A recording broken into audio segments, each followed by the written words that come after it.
প্রিয় দেশবাসী, আগামীকাল সারাদিন সন্ত্রাসীদের বিরুদ্ধে মামলা দিন। দেশের যে যেখানে আছেন আপনারা সবাই সবাই মিলে যারা আপনাদের সন্তানদের উপর হামলা করেছে, আপনাদের সন্তানদের উপর আঘাত করেছে, আপনাদের সন্তানদের খুন করেছে, আপনাদের উপর হামলা করেছে, আপনাদেরকে খুন করেছে, তাদের বিরুদ্ধে আগামীকাল সারাদিন সবাই মামলা দিবেন। একজনও বাদ যাবে না। এবং যারা যারা এই সকল হত্যাকাণ্ডের সাথে জড়িত সবাইকে চিহ্নিত করুন, লিস্ট করে আপনি মামলা করেন। এবং প্রশাসনকে আমরা বলবো, আপনারা এই মামলার আসামিদেরকে, খুনিদেরকে, স্বৈরাচারের দূষরদেরকে সর্বোচ্চ শাস্তি প্রদান করতে হবে। তাই যে যেখানে আছেন সবাই সবার জায়গা থেকে সন্ত্রাসীদের বিরুদ্ধে, স্বৈরাচারীদের বিরুদ্ধে, খুনিদের বিরুদ্ধে সবাই মিলে মামলা দেন। এবং আমি কালকে মামলা দিচ্ছি, আপনারা দিচ্ছেন তো?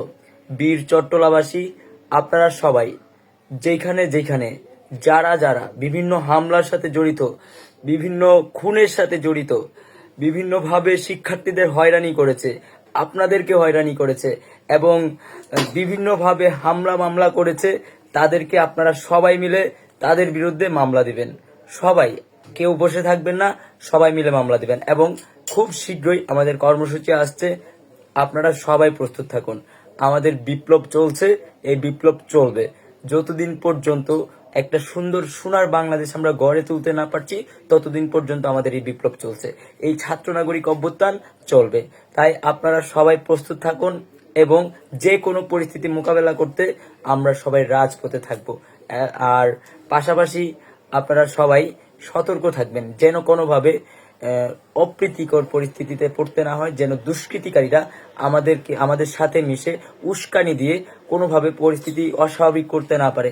তাই আর যারা হিন্দু ভাই আছেন, বিভিন্ন ধর্মের ভাই আছেন, আপনারা সবাই সজাগ থাকবেন।